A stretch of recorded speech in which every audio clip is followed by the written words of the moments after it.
My name is Peace Bennett. I'm 34, the oldest, the responsible one, the person who fixes things when they break, even when no one asks me to. I'm an actress by trade, not famous, but steady enough. Recurring TV roles, cop, nurse, social worker, whatever keeps the bills paid. At home, my role never changes. I'm the glue. My parents, Jed and Mercy, still call me Kiddo. My sister, Spruce, is the one who handles paperwork. At least that's what she likes to say. It started 3 years ago, the day I decided I wanted to do something big, something that actually meant something, for my parents' 35th wedding anniversary. Dad had been a mechanic all his life, the kind of man who could fix anything with 2 tools and a piece of wire. When I was a kid, he used to talk about a red 1967 Mustang fastback he once saw in a magazine. That car, he'd say, was freedom on 4 wheels. He never owned one, but the way his eyes lit up whenever he mentioned it stuck with me. When my TV show renewed for another season, I finally had breathing room. My rent was caught up, my savings healthy. So I decided that on their anniversary, that Mustang would be parked in their driveway, gleaming and ready, just like the dream he'd never gotten to touch. I spent months searching online, auction sites, vintage car forums, estate listings. Most of what I found was overpriced junk or half-restored shells. Then, one rainy afternoon, I stumbled across a post about a barn sale in Middlefield, Ohio. The listing was vague, but one line caught my eye. 1967 Ford Mustang Fastback, red, stored for decades, engine intact. I took a red-eye flight 2 days later. The car sat under a dusty tarp in an old wooden barn, sunlight slicing through the boards and falling across the hood. The paint was faded. The interior smelled like old leather and time, but when the seller turned the key, the engine roared to life like it had been waiting for me. I didn't even try to negotiate. I wired $100,000 on the spot. I didn't tell my parents.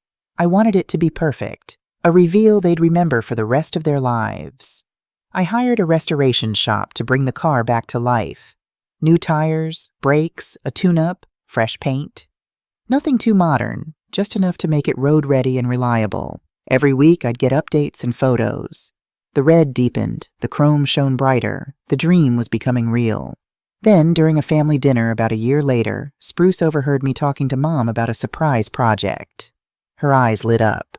"Oh, if it's a car or anything that needs registration, I can help," she said. "I know people at the Bureau of Motor Vehicles. I can get you classic plates and handle the taxes for way less than the standard rate." I hesitated.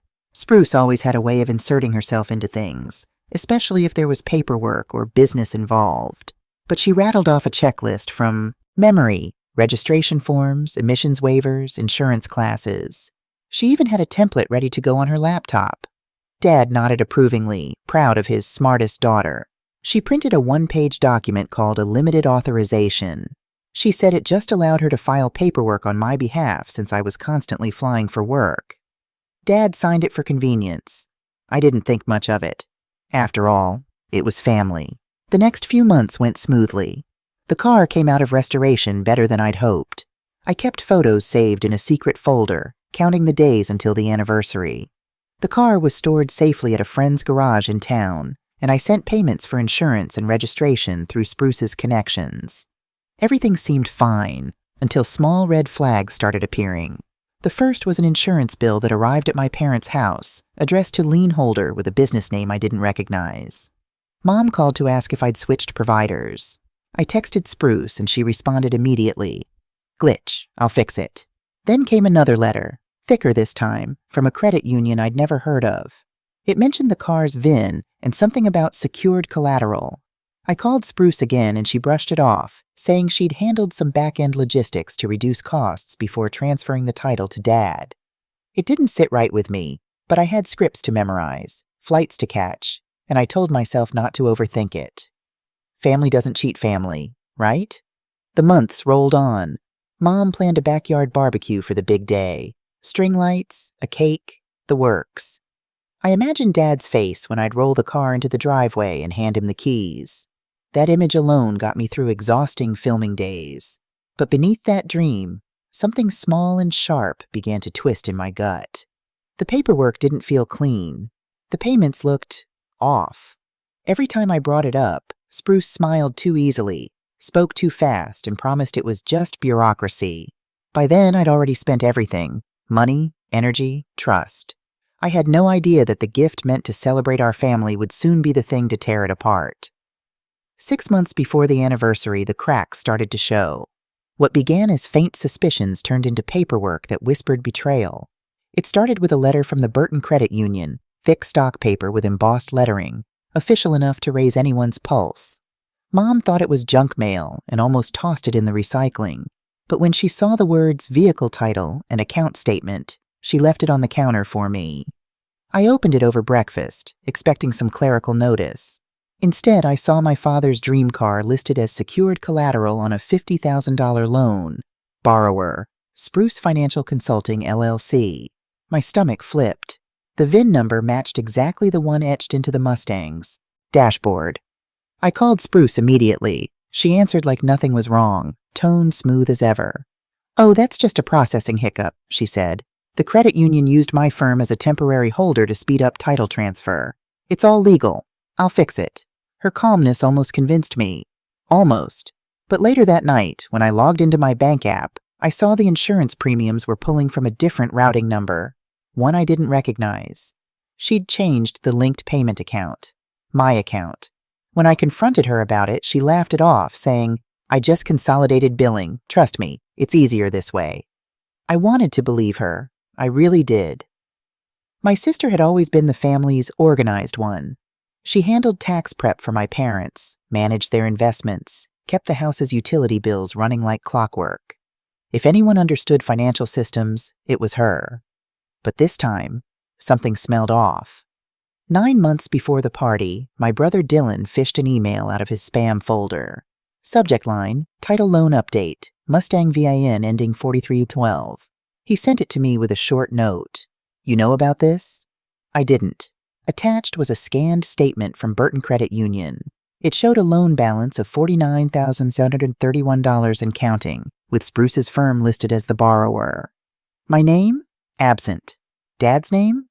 Nowhere. I called the credit union right away, standing behind a trailer on set, whispering between takes. The rep pulled up the record, confirmed every number, and told me the loan was current, paid automatically through Spruce's business account. When I asked for the authorization documents, she said they were filed per a limited authorization on record, signed by my father. That's when my breath caught. The paper Spruce had printed during that family dinner, the one she called a shortcut, she'd used it to take full control of the title. I hung up, the world tilting around me. For the first time in my life, I realized my sister hadn't just bent the rules. She'd stolen the car outright and leveraged it for cash. That evening, I drove straight to the BMV branch in Burton. No makeup, no plan, just anger tightening every muscle. The clerk behind the counter typed in the VIN and printed a single sheet. The owner field read, Spruce Financial Consulting, LLC. Mailing address, a P.O. box. My dad's name didn't appear anywhere. The car, the one I paid for, the one meant to symbolize my father's life's work, was legally hers. I folded the paper carefully, like holding evidence from a crime scene, and walked to my car. I didn't start the engine right away. I just sat there, the hum of fluorescent lights buzzing over the empty parking lot, thinking about every moment I'd trusted her. Every dinner where she bragged about helping Dad or making things easier. That night, I called her again. I tried to keep my voice even. "I have the BMV record in front of me, Spruce. You're listed as the owner. There's a lien attached for $50,000. Explain." She didn't even sound surprised. "It's a short-term advance," she said. "I needed liquidity for my firm. I'll refinance it under Dad's name after the loan seasons. It's standard business practice." Standard business practice. She said it like it was the weather. I told her I wanted every piece of documentation, contracts, loan details, transfers. She told me not to worry, that the paperwork was at her office, that it was all handled. But after I hung up, I realized she'd never once said the words, "I'm sorry." From that moment, I stopped trusting her voice and started trusting paper. I printed everything. Bank records, email threads, BMV titles, loan statements. I labeled folders and locked them in my desk drawer. Dylan helped me cross-check numbers. Every page told the same story. The Mustang was tied up in her business, sinking deeper every month as interest piled up. When I confronted my parents, they didn't want to believe it. Mom told me I was misunderstanding business logistics. Dad said, "Spruce knows what she's doing. She's always been the smart one." That one hurt more than the loan. Because he was right. Spruce was smart. Smart enough to steal under the family's nose. After that, every call from her sounded hollow. Every "love you, sis" felt rehearsed. The trust that once ran through our family like warm light started to flicker. And somewhere between her calm lies and my silence, something precious died. The car still sat in the garage, its red paint gleaming under the dust cover, looking perfect. But now, whenever I saw it, all I could think was, that's not a gift anymore. That's evidence. I made up my mind. The next time we were face to face, I'd get the truth and proof. The only question left was how to make her admit it in front of everyone who still believed her. After discovering Spruce had taken control of the Mustang and secured a $50,000 loan in her name, I knew I couldn't handle this alone. My first instinct was to confront her immediately, but I also knew that without solid proof, it would be my word against hers. And let's be honest, she was persuasive, sharp, and always had a backup story ready. I called Zenith, my best friend since high school, the one person who could help me stay rational. She arrived the next morning with her usual energy, carrying a laptop and an extra phone battery. I spread the folders across the dining table, the BMV title, credit union statements, authorization forms, and email records from Dylan. "Record everything from here on," Zenith said, eyes scanning the pile. "Words disappear faster than paper. Every promise, every excuse. Capture it. And don't let her pivot." We spent hours strategizing. I practiced questions, rehearsed responses, and mapped out possible lies Spruce could tell. Zenith suggested an app that discreetly recorded conversations without flashing a light. She walked me through activation with a double tap on the screen edge. No one would notice. Every scenario we ran was realistic. Spruce denying knowledge, blaming bureaucracy, claiming Dad's signature was temporary authorization. I memorized every nuance, every line. Meanwhile, Dylan dove into the financial history. He accessed the shared cloud account Spruce had set up years ago for family tax documents. Within hours, he found a record of massive crypto transfers from the Burton Credit Union loan shortly after it was funded. The sequence was clear. The $50,000 went directly into volatile crypto positions and tanked within days. That explained the stalled transfer and her constant excuses about delays. The money wasn't available anymore. We compiled everything into a single envelope. The original title showing Spruce as the owner, credit union statements proving the loan, email threads, and Dylan's crypto transaction logs. Tabs separated each section for quick reference. Zenith ran mock interrogations, role-playing Spruce with fake excuses and false documents, helping me practice keeping my tone calm, neutral, and non-accusatory. As the anniversary approached, every day felt heavier. The Mustang sat under a cover in the garage, perfect and silent, waiting for the moment it would either be returned to Dad or become the centerpiece of a family scandal. The rehearsal sessions became almost obsessive.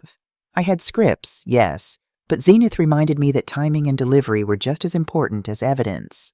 We recorded our mock sessions on my phone, played them back, and refined my phrasing.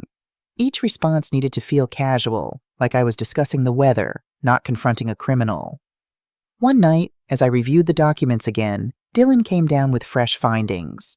He had traced Spruce's business transactions. There were withdrawals, crypto losses, and fund transfers, perfectly aligned with the timeline of the loan. It was messy, but it told a story. Spruce's need to optimize cash flow had destroyed the funds meant for the Mustang. I slipped the encrypted USB stick with Dylan's data into the envelope. At this point, the folder wasn't just a collection of papers. It was a roadmap for exposure. Every possible lie she could tell, every story she could spin, had a counterpoint documented, time-stamped, and verifiable. The night before the party, I couldn't sleep. I brewed coffee strong enough to cut through the fog and sat at the kitchen table, running my lines silently. Zenith had left a sticky note. Breathe. Pause. Don't rush. Let the evidence speak. I traced the lean entry with my finger, whispered the opening line until it rolled off my tongue naturally. The house was quiet. Mom shuffled in occasionally to check on desserts. Dad wandered past with a glass of water, and Dylan stayed upstairs. The Mustang sat under its cover, gleaming under the faint moonlight. It was a beautiful car, but it was a ticking reminder of betrayal. On the morning of the anniversary, Zenith arrived early with an extra battery pack and a casserole. She gave me a thumbs up and disappeared into the yard to help Mom set up tables and chairs. Dylan carried folding chairs from the shed, eyes meeting mine with silent solidarity. By afternoon, the backyard glowed with string lights and the smell of barbecue. Relatives trickled in, catching up on years apart. Dad stood near the patio, glass raised, thanking everyone for sharing 35 years of ups and downs with Mom. Laughter followed his jokes about bad haircuts and dance moves. And then it was almost time. The moment I'd rehearsed for months, the conversation, the exposure, the truth, was ready. The envelope of evidence weighed heavily against my hip, but my focus stayed razor sharp. Spruce bustled around, chatting with relatives, unaware that her web of lies was about to unravel. Everything was in place. All that remained was the opening line, the question that would finally bring the Mustang, and the truth, back home. The backyard was alive with the sounds of family catching up, kids running between folding chairs and the hum of the grill. The sun was dipping low, casting long shadows across the checkered tablecloths and string lights, making everything look warm and inviting. For everyone else, it was a perfect anniversary. For me, it was the stage where months of planning, fear, and meticulous preparation would collide with the truth. I stayed near the patio, careful not to draw attention, envelope of evidence pressed against my side. My phone was primed, recording app activated, extra battery secured. Dylan was nearby, a silent sentinel ready to back me up. Zenith had disappeared into the kitchen to keep Mom company, letting me focus. Dad began his toast, glass raised, recounting 35 years of marriage filled with love, laughter, and mistakes. Laughter rang out from the crowd, small applause followed. And then, as soon as the noise settled, I stepped forward. "Dad," I said, voice steady, careful to sound casual. "Do you like the Mustang I bought you?" The crowd went quiet. Some people shifted awkwardly, sensing the tension. My dad's brow furrowed. He lowered his glass slowly. "What Mustang?" he asked, his voice trailing, confused. The pause felt like an eternity. Spruce froze mid-conversation with our aunt, her face paling so fast I could almost see the color drain. Her eyes flicked to mine, then to my hand holding the envelope. I pressed. "Show me the ownership. Right now. No more delays." Relatives leaned in. Forks paused mid-air. A dozen pairs of eyes followed her fumbling fingers as she scrambled for her phone. She scrolled too quickly, then froze on the screen. Her firm's name listed as the Mustang's. Owner. Spruce stammered, muttering something about a $50,000 advance, her usual excuses starting to spill. I didn't flinch. I hit speakerphone and dialed the credit union. The representative answered, and I read off the VIN for everyone to hear. The line confirmed every single detail. The car was legally under Spruce Financial Consulting, a $50,000 loan active, collateral fully tied to the Mustang. The backyard fell silent. String lights twinkled innocently above, but the air felt electric, charged with tension. Spruce's calm demeanor cracked. Her hands shook. "You'll regret this," she yelled over her shoulder, voice breaking on the last word. And before anyone could respond, she stormed through the side gate, clicking her heels on the pavement, disappearing from sight. Dad's glass clinked down on the patio table, spilling soda. His expression hardened, eyes scanning the yard before landing on me. "Where are the keys?" he demanded. I led him to the garage. Mom followed, wiping her eyes with a napkin. Dylan and I helped pull the cover off the Mustang. Dust swirled in the fading sunlight. Red paint gleamed, tires still new from the restoration, engine silent but promising. I handed Dad the envelope, every printout, every record, every log of Spruce's financial moves. His face grew harder line by line as he read. Dylan pulled up the crypto transactions on a tablet, showing the exact timeline of Spruce's losses and failed attempts to cover the loan. "Why, Spruce?" Mom's voice cracked, tears forming. "Why?" Dad said nothing at first. He just locked the garage and pocketed the keys. Then he turned to Dylan. Change every shared password tonight. No exceptions. The guests drifted inside, unsure what to say. The backyard party that was meant to be joyous ended in stunned silence. Food cooled on tables. The grill smoked softly, a faint reminder of celebration that no longer existed. By morning, the house was tense but determined. Dad laid out the terms. Spruce had 30 days to repay the full $50,000 and transfer the Mustang title into his name. No extensions. Spruce arrived late, hair pulled back tight, folder clutched like armor. She apologized, tried spinning the same excuses, crypto trades, firm liquidity, temporary delays. Dad didn't flinch. Mid-sentence, he repeated the 30-day deadline, placing a printed calendar on the table with the date circled in red. She left the folder behind and walked out without another word. The aftermath was immediate. Spruce's consulting firm's website went dark. Creditors filed notices at her mailbox. Assets were liquidated, but $30,000 still remained outstanding. Offers to settle fell short, contingent on conditions she couldn't meet. The Mustang, however, sat safely in the garage, finally under Dad's ownership. And for the first time in months, I felt a small sense of relief. Not joy. Relief. The car, the dream, the betrayal. It was finally accounted for, and justice, slow and deliberate, had been served. The lesson? Family isn't always safe.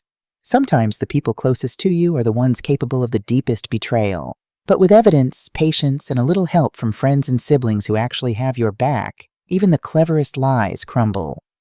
The week following the backyard confrontation felt surreal. The Mustang sat in the garage, engine silent but a quiet monument to months of tension, planning, and revelation. Dad walked past it every morning, running his hand along the fender like he was rediscovering a lost memory. Each touch reminded me that, despite Spruce's betrayal, we had reclaimed what was rightfully his. Spruce tried to make contact. The first attempt was a voicemail on Dad's house line. Thin voice, trembling slightly. "Can we work out a payment plan?" He let it ring through, then deleted the message unread. A week later, she emailed a contract draft for a potential sale of her consulting firm, hoping to cover the loan with a buyer's offer. Dylan and I went through it line by line overnight. Every clause had loopholes that would have allowed her to escape responsibility. The deal collapsed when the buyer discovered the lien dispute, leaving Spruce with nothing. The credit union received the partial $20,000 wire she had managed to scrape together, but $30,000 remained outstanding, interest still accruing daily. Her firm went dark, the office lease defaulted, and creditors began filing public notices. She liquidated what remained: laptops, office furniture, company van, but her resources weren't enough to cover the debt. Meanwhile, the family tried to heal. Mom, still shaken, focused on rebuilding trust within the household. She baked more cookies than necessary, organized smaller gatherings, and tried to restore warmth to the house. Dad took to detailing the Mustang every evening, sometimes inviting Dylan and me to help, relishing the quiet time we could share without tension. It was small, mundane, but it felt like progress. The Mustang became more than a car. It was a symbol of reclaimed trust, patience, and family solidarity. Every time I opened the garage, I remembered the long nights reviewing documents, the planning sessions with Zenith, Dylan's late-night research into crypto losses, and the countless rehearsals of my questions to Spruce. The car represented not only Dad's dream, but the effort it took to protect him from someone who should have been on our side. Spruce disappeared from family life after that. She didn't attend any holidays, avoided calls, and didn't attempt to justify her actions publicly. Her consulting firm was dissolved. Creditors gradually recovered what they could, and the $30,000 debt remained a lingering mark of the consequences she had brought upon herself. Over time, the household settled into a new rhythm. My parents were cautious with Spruce, but also more attentive to each other. Dylan and I shared quiet moments recounting the ordeal, not with anger, but as a lesson on vigilance, trust, and standing up for what's right. Zenith became part of every family check-in, our unofficial consultant and strategist for handling any future surprises. The Mustang became a centerpiece for celebrations rather than conflict. Dad drove it slowly around the neighborhood one Sunday morning, smiling widely for the first time in years, wind in his hair. I watched from the porch, sipping coffee, thinking about how months of planning, tension, and patience had finally paid off. The car was perfect, not just because it was restored, but because it represented resilience, the family surviving betrayal and coming out stronger. And in a quiet moment, alone in the garage, Dad turned to me. "You did all this? For me?" His voice cracked just slightly. I nodded. "It was worth it," I said softly. "You deserve this." No words could fully capture the relief, the satisfaction, or the exhaustion. But as I watched him slide into the driver's seat, turn the key, and hear that engine roar, I felt a sense of justice and closure that no argument or betrayal could erase.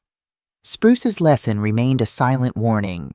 Trust can be broken, sometimes by those closest to you. But evidence, preparation, and courage can restore what's lost, even in the face of greed and deception. And for Dad, the Mustang was finally his. Freedom on 4 wheels, exactly as he had dreamed. For the rest of us, it was a reminder that family isn't just blood.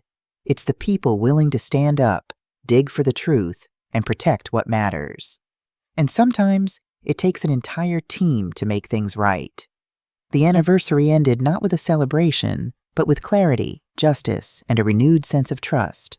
And when Dad finally took the Mustang out for a slow drive down the quiet streets of our neighborhood, I realized something. Sometimes the greatest gift isn't the car, it's the peace that comes after the storm.